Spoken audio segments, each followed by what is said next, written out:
The coffee shop went silent the moment the most powerful executive in the city raised his hand and struck a black female customer across the face in front of dozens of witnesses. He accused her of deliberately spilling coffee on his suit, a suit that cost more than most people earned in a month. Nobody moved. Nobody spoke. Nobody dared to step between them, because everyone in that room understood exactly who he was and exactly what his name could do to their lives. Then the bodyguard standing just behind him noticed something small on the woman's wrist, a thin, pale scar curving along her skin, and his face drained of all color in an instant. The porcelain cup in his hand slipped from his fingers and shattered against the floor. And the words that came out of his mouth, "Next," froze the entire room. "Sir," he said, his voice shaking, "do you have any idea who you just hit?" The city outside the cafe moved the way it always did that morning, indifferent to the small dramas unfolding inside glass storefronts, taxis weaving through traffic, office workers clutching paper cups against the early chill. Nobody walking past that particular corner could have guessed that within the hour, the quiet street would become the center of a story that would dominate headlines for weeks. Stories like that rarely announce themselves in advance. They arrive disguised as ordinary mornings, wrapped inside ordinary errands, hidden behind faces nobody bothers to look at twice. Maya Johnson was 34 years old, and on that particular morning, she wore nothing that suggested wealth or status. A plain gray coat, flat shoes, a leather bag, with a frayed strap she had carried for years. She walked into the cafe in the financial district the way she walked into every room, quietly, without expectation, without the need to be noticed. She had a meeting that morning, an important one, though nobody around her could have guessed it from looking at her.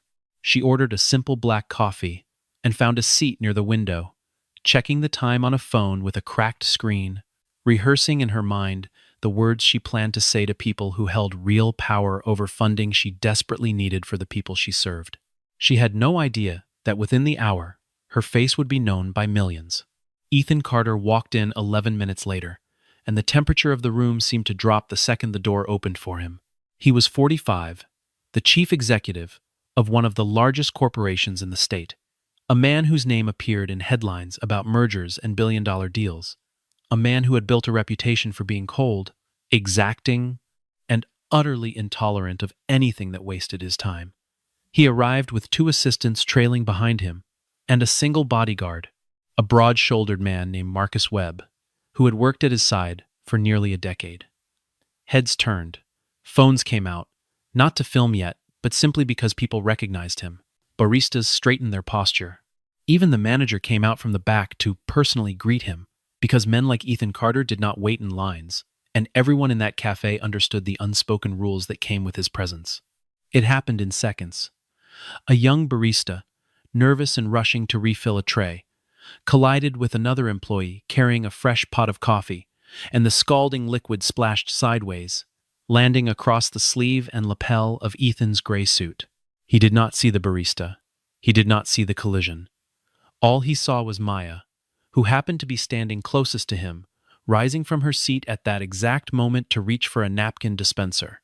In his mind, in the half-second before reason could catch up with rage, she became the cause of the stains spreading across fabric that had cost him thousands of dollars. He spun toward her, his face contorted with fury that seemed disproportionate to a few drops of coffee, and demanded to know what she thought she was doing.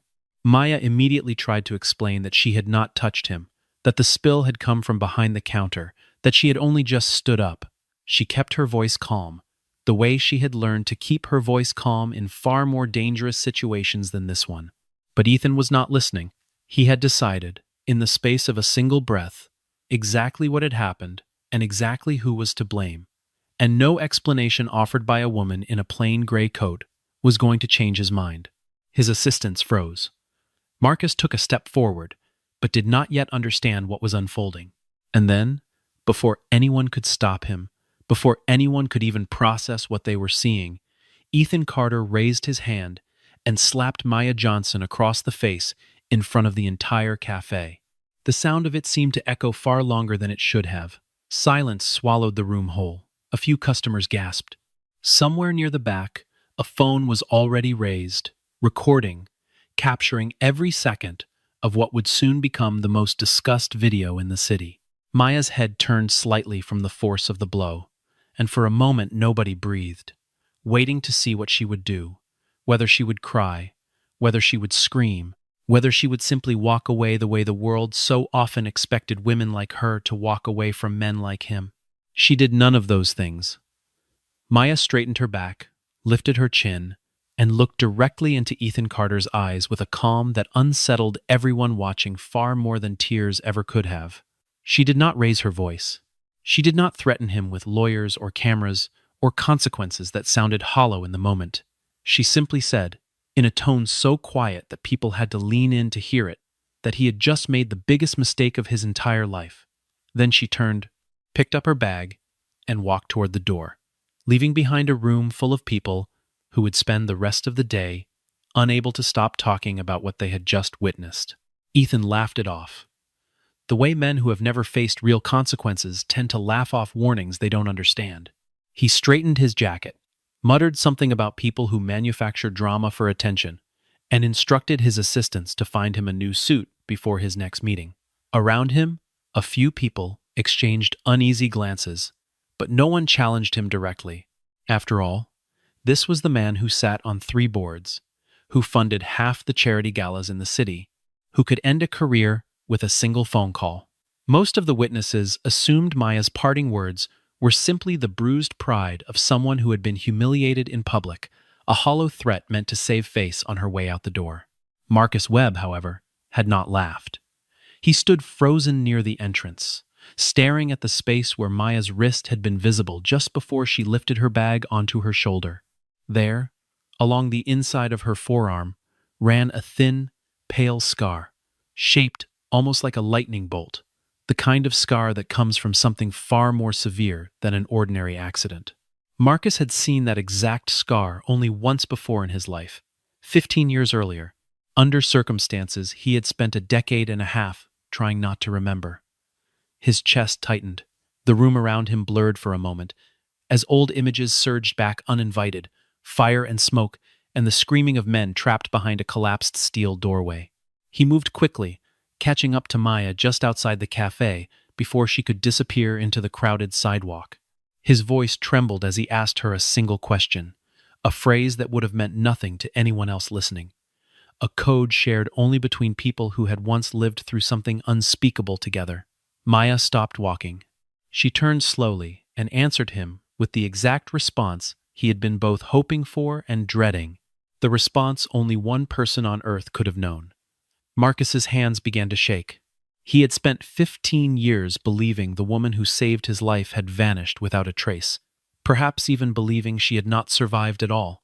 And now she was standing in front of him on an ordinary sidewalk, having just been struck across the face by the man Marcus had sworn to protect. For a long moment, Marcus simply stood there on the sidewalk, watching the back of Maya's coat disappear into the flow of pedestrians, feeling 15 years of unanswered questions settle suddenly into place.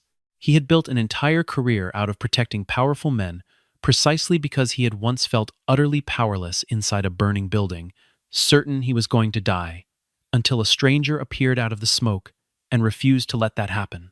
He had told himself for years that the debt could never be repaid because the woman who saved him no longer existed anywhere he could find her.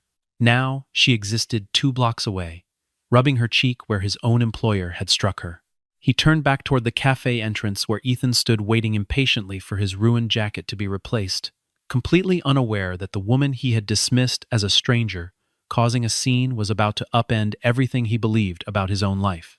Marcus walked back inside, his expression so altered that even Ethan paused mid-sentence to look at him. "We need to talk right now," Marcus said, his voice low and urgent in a way his employer had never heard from him before. Not in 10 years of crisis meetings, board disputes, or late-night emergencies. Something in his tone made even Ethan Carter, a man unaccustomed to being told what to do, fall silent and follow him toward a quiet corner of the cafe. Ethan's irritation flared the moment they were alone, his patience already worn thin by the ruined suit and the inconvenience of the entire morning. He demanded to know why his own bodyguard was making a scene over some woman who had clearly been looking for an excuse to cause trouble. Marcus did not answer right away. Instead, he asked Ethan to sit down, and something about the rare seriousness on his face made Ethan comply without his usual sarcasm. What Marcus said next would change the course of everything that followed, though neither man yet understood the full weight of it. 15 years earlier, Marcus told him, before he had ever taken a position guarding wealthy executives, he had worked as a rescue technician for the fire department, the kind of job that required running into buildings other people were running out of.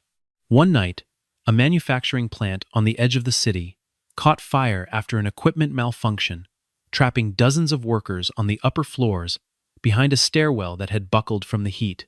Marcus had been part of the team sent in, and within minutes, the operation had gone disastrously wrong. Smoke thickening faster than anyone predicted, exits collapsing one after another. He remembered the chaos with a clarity that had never faded, no matter how many years passed. In the middle of that chaos, a young woman who had no business being inside a burning building had appeared from nowhere, guiding trapped workers through a service corridor that the official rescue maps did not even show. She moved with a calm that defied logic, pulling people through narrow gaps, carrying a child on her back, through smoke so thick that professional firefighters were struggling to breathe. At one point, a section of ceiling gave way, and metal debris tore across her forearm, leaving a wound deep enough that Marcus, even then, assumed she would lose the arm entirely. She did not stop moving.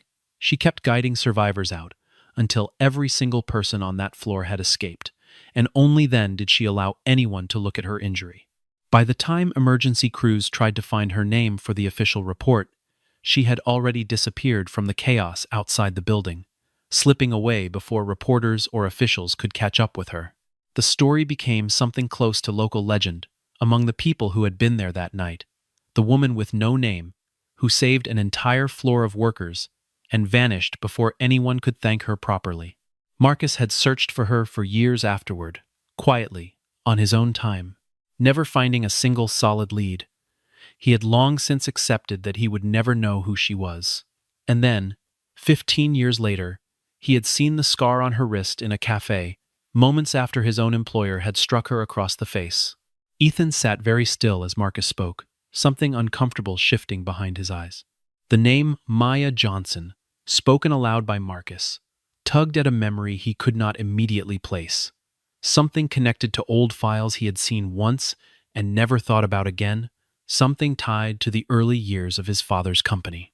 He did not yet understand the connection, but a cold unease was already settling into his chest, the first crack in the certainty that had carried him through every confrontation of his adult life. Marcus finally looked his employer directly in the eye and said the words that would not leave Ethan's mind for the rest of the day. "The woman you just hit," he said quietly, "is the woman who saved my life." Ethan spent the rest of that day distracted in a way his staff had never seen before, snapping at no one, sitting in long silences during meetings that normally commanded his full attention. That night he asked one of his most trusted assistants to quietly pull every old record connected to the manufacturing plant fire Marcus had described, a request that sent the young assistant digging through archived files that had not been touched in over a decade. What she found by early the next morning unsettled even her, and she brought the documents to Ethan's office with visible hesitation, unsure how her employer would react to what they revealed. The manufacturing plant that burned 15 years earlier had belonged, at the time, to a company owned by Ethan's own father, a fact Ethan had either forgotten or never fully registered as a young man more concerned with his own career than with operations at a single facility. The fire had nearly destroyed the company entirely, threatening lawsuits, insurance collapses, and a public relations disaster that could have ended the family business before Ethan ever inherited it.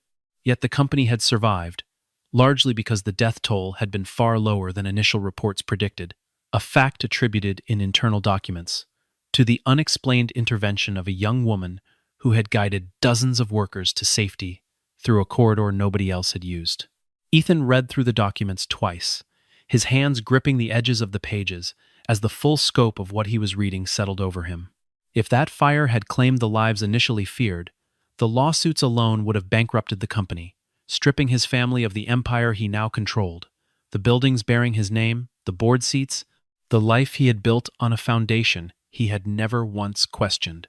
He thought of every interview he had given, describing his own grit and vision as the source of everything he had achieved. Every speech in which he credited discipline and instinct for his rise, never once mentioning a fire, a stranger, or a debt that had quietly underwritten his entire career.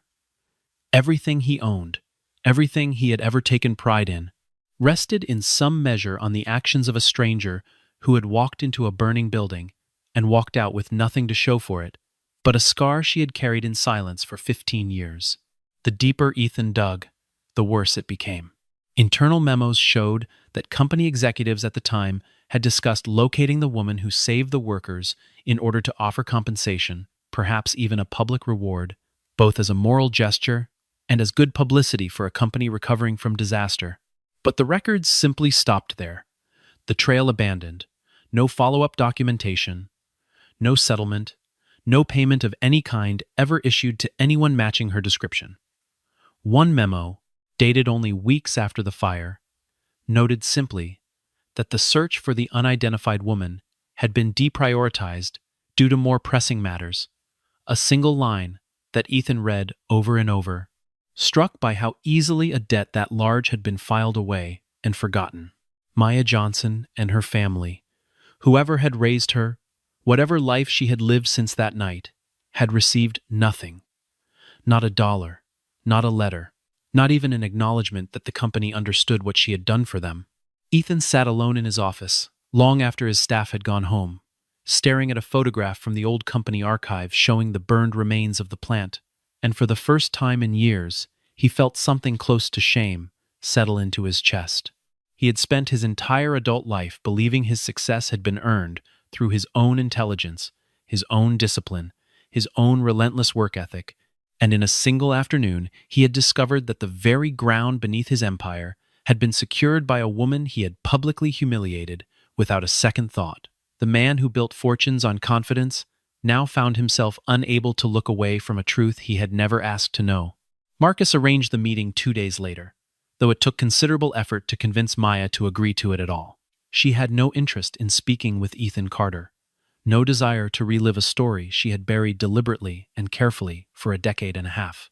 When she finally agreed, it was only because Marcus asked her as a personal favor, reminding her gently that some conversations, however unwanted, deserved to happen. She met Ethan in a quiet office, away from cameras, away from staff, and made it clear from the moment she sat down that she expected nothing from him and wanted even less. As the conversation unfolded, slowly and with visible reluctance on Maya's part, a picture of her life began to emerge that surprised Ethan more than the fire itself had. She lived modestly in a small apartment on the edge of the city, drove a car that was nearly 15 years old, and worked long hours that left little room for anything resembling the comfortable life her actions had indirectly handed to others. Over the years, she had founded a small nonprofit organization dedicated to supporting workers injured in industrial accidents, the very kind of accident that had once nearly taken her own arm. She funded it quietly, often using her own modest savings, never seeking publicity, never applying for grants that required her name to appear anywhere public. She told him, without any hint of self-pity, that she had helped thousands of people over the years find medical care, legal support, and basic dignity after accidents that left them forgotten by the companies that employed them. She never gave interviews. She never accepted awards, even when organizations tried repeatedly to honor her work. She believed, she said simply, that the moment her name became the story, the people she was trying to help would stop mattering to anyone, and that was a trade she refused to make. She described, almost reluctantly, the families she had helped over the years. A welder who lost 2 fingers and could not afford the surgery his insurance refused to cover. A young mother working night shifts at a warehouse who broke her spine in a fall. The company blamed on her own carelessness. Maya had sat with them in hospital waiting rooms, filled out paperwork no one else would help them complete, found lawyers willing to work for almost nothing because she asked them personally. None of it had ever appeared in a press release. None of it had ever needed to. Ethan listened in silence, increasingly aware of how small his own definition of success had been compared to hers. For the first time in longer than he could remember, Ethan Carter felt genuinely embarrassed, not because anyone was watching him, but because of who he had revealed himself to be in a moment he assumed would carry no consequences.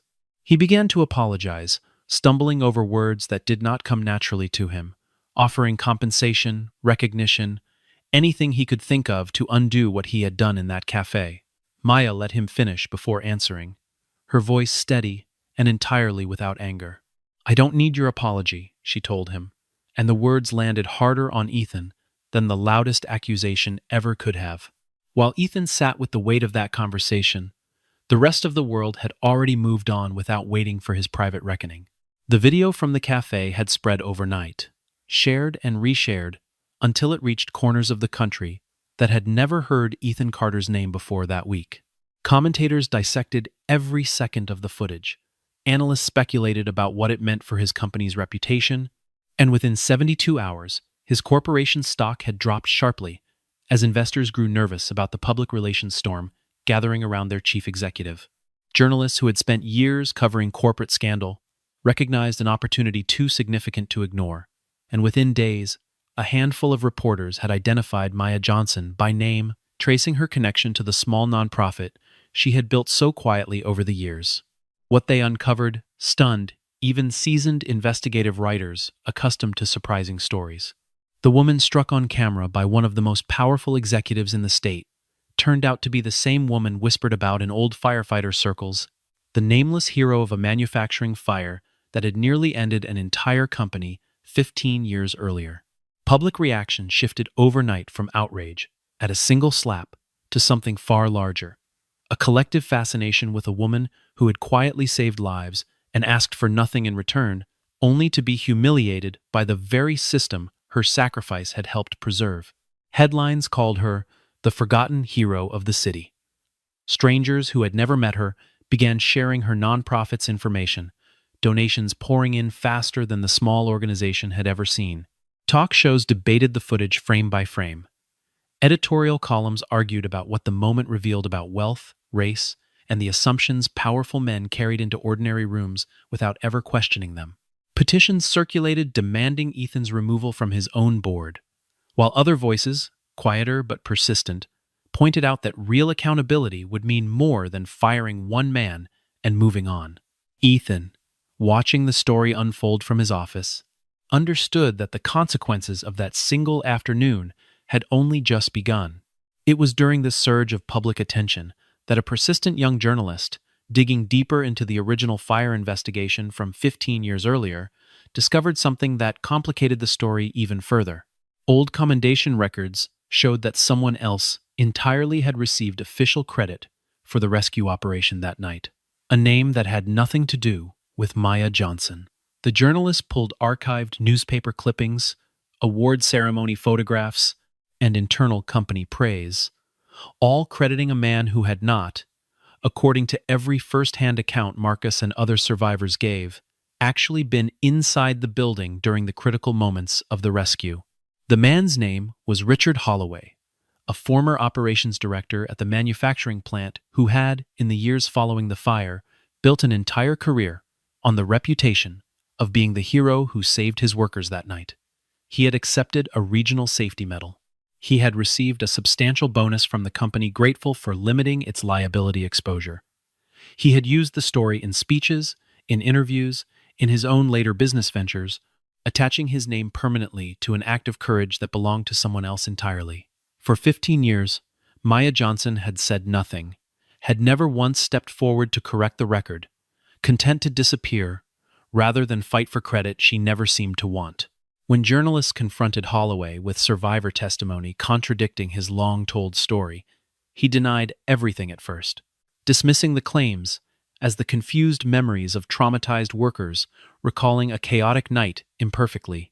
But as more survivors came forward, each independently describing the same young woman with the same severe injury to her forearm, the cracks in his account became impossible to ignore. Marcus, watching the unfolding investigation with growing fury, agreed to speak publicly for the first time about what he had witnessed that night, knowing his testimony carried weight precisely because he had nothing personal to gain from telling the truth. Ethan, still working through his own complicated reckoning with Maya, made a decision that surprised even his closest advisors.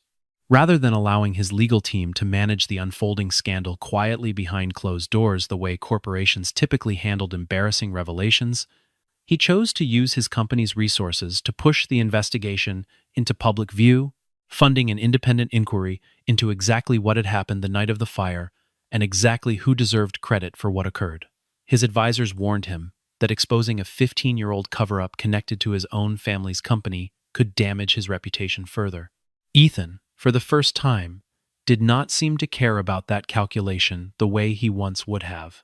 Richard Holloway, sensing the walls closing in around him, attempted one final desperate move before the truth became impossible to contain. He reached out privately to several former colleagues who had also benefited indirectly from the company's gratitude after the fire, suggesting that if his reputation collapsed, theirs would likely follow soon after. He reminded them of old favors, old silences, old agreements. None of them had ever put in writing, hoping the weight of shared guilt would be enough to keep their mouths shut a little longer. One of those former colleagues, a retired safety inspector who had spent years quietly uneasy about the story everyone told, finally decided he was done carrying someone else's lie. "If I go down," Holloway reportedly told one former associate in a recorded conversation later submitted as evidence, "plenty of other people are going down with me." The threat, intended to buy his silence protection, instead became one of the most damning pieces of evidence against him once it surfaced. The formal hearing took place several weeks later, in a courtroom packed beyond capacity, with reporters lining the hallways outside and cameras positioned at every available angle. Marcus testified first, his voice steady, despite the visible emotion he carried into every word, describing in detail the young woman who had guided him and dozens of trapped workers through a corridor that should not have existed on any rescue map. He spoke of the injury to her arm, the calm she maintained, while metal debris rained down around her, the disappearance that followed before anyone could properly thank her. His testimony, delivered without exaggeration or theatrical flourish, carried a weight that silenced the entire courtroom. One by one, survivors of the fire took the stand to corroborate his account. Men and women, now in their 40s and 50s, who had spent 15 years believing the woman who saved them had vanished forever, without recognition. Each described the same details independently, the same severe wound, the same unwavering calm, the same refusal to wait around for thanks once the last worker had been guided to safety. One former machine operator, now walking with a cane, from injuries unrelated to that night, broke down in tears, recalling how the young woman had carried his coworker's child, the final stretch toward the exit, while flames licked the ceiling above them, never once raising her voice or letting the panic in the building reach her own face. Defense attorneys representing Holloway attempted to challenge the consistency of memories formed during a traumatic event, but the sheer volume of matching testimony made the argument increasingly difficult to sustain before the court. Documents obtained through the independent inquiry, Ethan had funded further dismantled Holloway's narrative, revealing internal company correspondence from years earlier in which executives privately acknowledged uncertainty about who exactly deserved credit for the rescue, choosing Holloway as the public face of the story, largely because he was already an employee in good standing while the true rescuer remained unidentified and unavailable for comment. The fabrication had not been a single lie, but a slow accumulation of convenient silences, each person involved choosing comfort over honesty until an entire false history had calcified into accepted fact. Documents obtained through the independent inquiry, Ethan had funded further dismantled Holloway's narrative, revealing internal company correspondence from years earlier, in which executives privately acknowledged uncertainty about who exactly deserved credit for the rescue, choosing Holloway as the public face of the story, largely because he was already an employee in good standing, while the true rescuer remained unidentified and unavailable for comment. The fabrication had not been a single lie, but a slow accumulation of convenient silences, each person involved choosing comfort over honesty until an entire false history had calcified into accepted fact. Holloway's own lawyer, midway through the proceedings, requested a private recess, later confirmed by courtroom staff to have advised his client that no remaining defense could withstand the weight of testimony already entered into the record. When the hearing resumed, Holloway's expression had changed entirely, the practiced confidence of earlier days replaced by the stillness of a man who finally understood there was no version of events left for him to control. By the final day of the hearing, the presiding judge ordered Holloway's arrest on charges related to fraud and falsified testimony connected to his original safety commendation, charges that carried the very real possibility of significant prison time, given the scope of benefits he had fraudulently claimed over the years. Outside the courthouse, reporters shouted questions as he was led away, and for the first time in 15 years, the public record finally began to reflect what had actually happened inside that burning building. The truth, suppressed for so long through a combination of convenience and silence, had finally forced its way into daylight. As the hearing drew to its conclusion, the courtroom turned its attention toward Ethan Carter, who had been seated quietly throughout the proceedings, watching as the foundation of his family's success was dismantled and rebuilt before his eyes in front of the entire public. When the judge invited any final statements relevant to the proceedings, Ethan rose slowly and walked toward the front of the courtroom, aware that every camera in the building was now fixed directly on him. He began by acknowledging, without excuse or deflection, that he had struck a woman in public out of arrogance and assumption, judging her instantly based on nothing more than her appearance and his own inflated sense of importance.